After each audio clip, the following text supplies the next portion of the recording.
Fala pessoal, tudo bem com vocês? Bora atualizar as notícias do Timão porque tem uma venda inacreditável do Denner, lateral esquerdo da base. Eu vou te contar essa história. O jogo da reação, né, contra a Ponte Preta, depois da derrota no Clássico para o São Paulo, e uma perguntinha que ficou no ar e eu tô tentando entender essa história. Memphis, camisa 10. Chega mais, eu sou o Chico Garcia, inscreva-se no canal e vamos juntos. Chegou a hora, né? Mais do que na hora, né? É o primeiro jogo depois da derrota no Majestoso e o Corinthians precisa reagir. Não com o seu time titular, mas precisa dar aquela reanimada depois daquela derrota cachapante, inesperada talvez, para muitos, da maneira como ela aconteceu para o São Paulo num clássico. Eu sei que essa resposta ela não vai vir contra a Ponte, ela vai vir no derby daqui uma semana, no dia 6 de fevereiro. É lá que o torcedor do Corinthians vai querer uma resposta. Porque ganhar da Ponte, continuar ganhando do Paulista, como ganhou os três primeiros, de Bragantino, Água Santa, Velo Clube, isso aí não faz tanta diferença. Em pontuação faz, mas a derrota para o São Paulo, ela só vai ser amenizada se o Corinthians vencer o Palmeiras. Aí sim vai dar uma crescida do tipo, opa, porque o Corinthians, até pelos números revelados aí, né, nos últimos clássicos contra Corinthians, contra São Paulo e Palmeiras, o Corinthians tem tido muitas dificuldades. Ganhou alguns pontualmente, assim, mas na maioria acabou perdendo ou empatando, mesmo dentro da sua casa. Então, assim, o Corinthians precisa entender como jogar um clássico. Para mim, essa é a maior lição. Os erros defensivos, isso, ok, são mais palpáveis. Você analisa e você percebe, Mateuzinho abandonou ali o Lucas, não teve cobertura, pulou sozinho, cadê a marcação, né, ou individual ou por zona? Como é que a gente vai fazer para impedir um elemento surpresa como o Lucas de cabecear dentro da tua área sozinho? Então, assim, esses problemas defensivos que a gente detecta facilmente, eles são solucionáveis. O que você não consegue tocar, o que você não consegue mensurar é aquilo que eu falei para vocês. O São Paulo entrou com sangue no olho, o Corinthians não. Então, opa, porque isso faz diferença. Pode parecer subjetivo o que eu estou falando, mas você tem a sua planilha técnico-tática ali para poder resolver algumas coisas. A outra, que você não resolve na ponta do lápis, que você resolve aqui, ó, é a maneira como você encara um jogo como esse. E me surpreende, porque você ter jogadores do nível de André Ramalho, do Hugo Souza, do Memphis Depay, do Yuri Alberto, do Carrilho, são caras que, assim, deveriam entender um clássico do tamanho que ele é. E não foi o que aconteceu no Majestoso. Então, a resposta contra a Ponte, ela pode vir numa vitória, mas ela precisa vir especialmente no clássico contra o Palmeiras. A escalação deve ser reserva, né, dentro de uma mescla que o Ramon Dias vem fazendo, mas com a manutenção do Hugo, para que o Hugo tenha ritmo de jogo. O goleiro é uma função completamente diferente das outras, né? Então o goleiro ele não pode ficar tão frio a ponto de não jogar. Foi o primeiro jogo do Hugo, tá? Não acho que ele tenha falhado ou comprometido, mas foi o primeiro jogo do Hugo na temporada, esse clássico contra o São Paulo. Ele teve um probleminha aí na sua representação, aí teve amidalite, aí estava trabalhando, né, para ali na sequência, o Donelli ganhou uma sequência, o que foi legal, mas agora o Hugo precisa ter ritmo de jogo, então ele deve jogar. Léo Maná na direita, o Hugo lateral na esquerda, que eu acho bem deficiente, né? Talvez o Palácios possa receber alguma oportunidade, né? Seria interessante. A dupla de zaga com o Félix Torres e o João Pedro Tchoca. Aí eu comemoro a sequência para o Tchoca, né, que eu acho que ele precisa jogar um pouco mais. O Kaká não me inspira tanta segurança assim. E no meio de campo, Martinez, Charles e Rian, podendo ser o Alex Santana, mas o Alex Santana eu acho que está sendo titular nesse momento, então eu colocaria o Rian, o Martinez e o Charles. O Charles eu também tenho muitas restrições, mas diante de um elenco reserva, é o Charles que tem para colocar ali na função.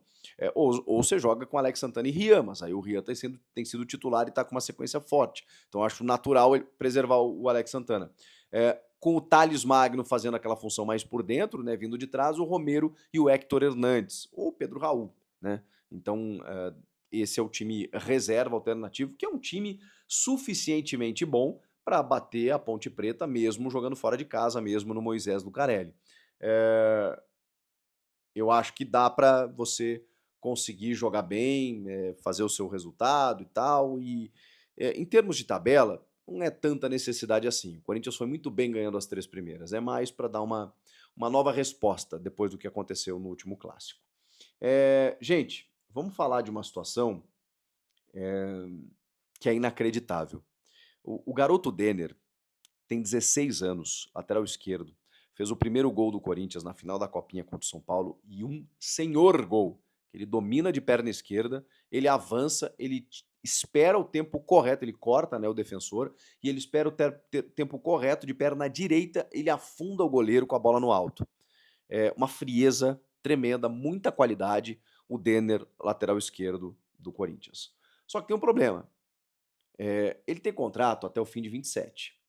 Mas a multa rescisória dele é baixíssima, porque o Corinthians tentou negociar com o empresário dele, que é, vejam só, Giuliano Bertolucci, que tem para receber 78 milhões de reais do Corinthians, e o Corinthians não conseguiu renovar o seu contrato mudando essa multa rescisória. Como é que você muda a multa rescisória para o mercado nacional?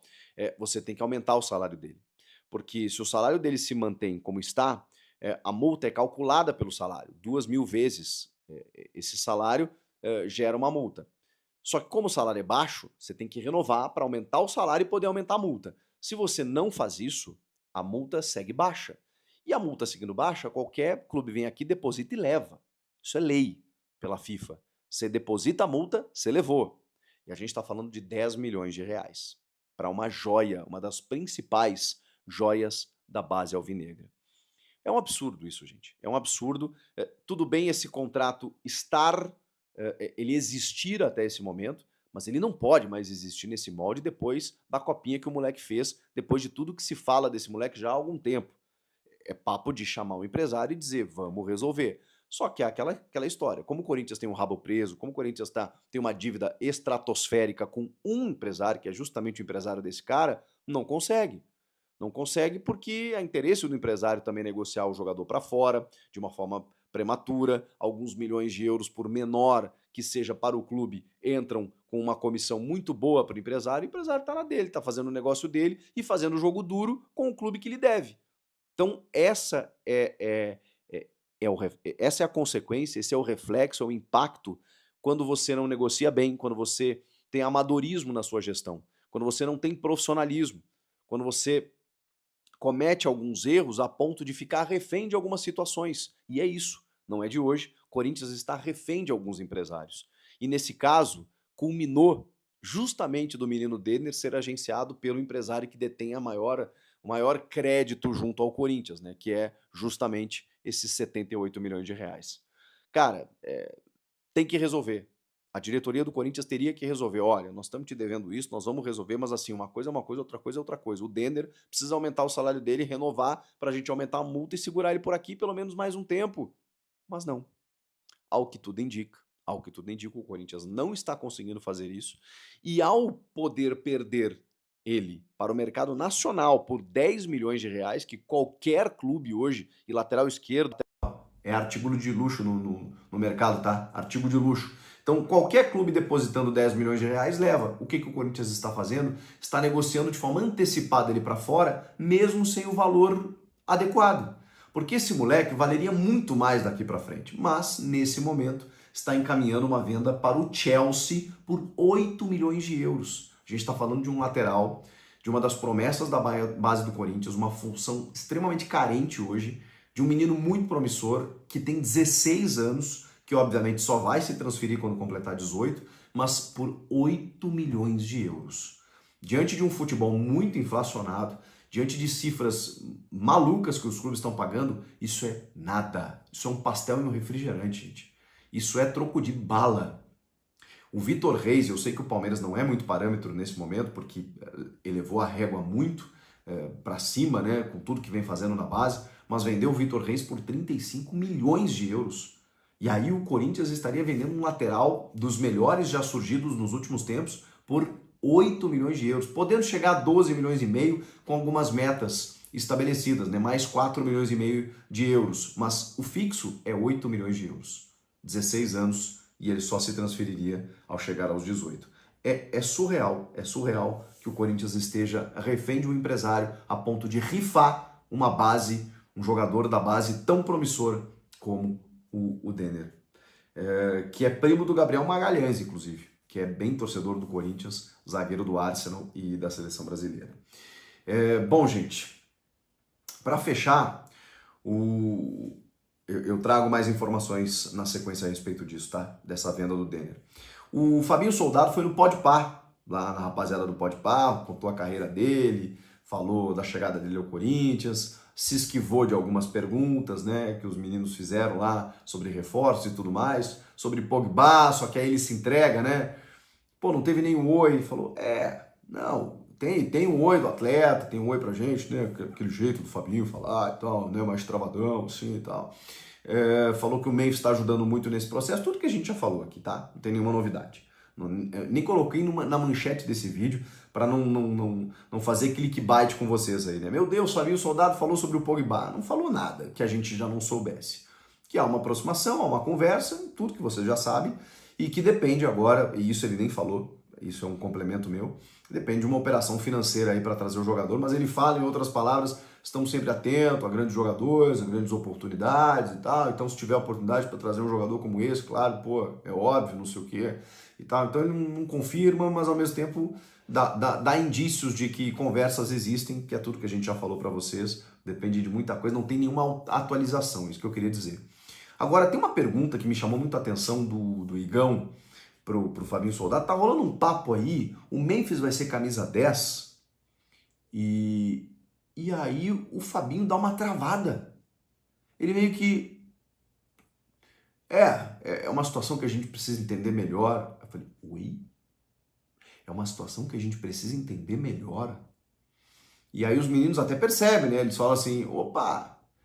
pois é, tá rolando essa história, o Memphis vai ser o 10 do Corinthians e tal. Ele tem jogado mais vindo de trás, uma função que o Ramon tem colocado ele, o que não quer dizer nada, né? Mas enfim, jogando muitas vezes atrás dos atacantes. Mas a camisa 10 tem dono, né, gente?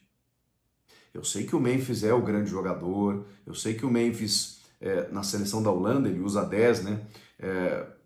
Eu sei que ele é o investimento mais alto, eu sei que ele é o astro do time, mas o Corinthians já tem um camisa 10, né, gente?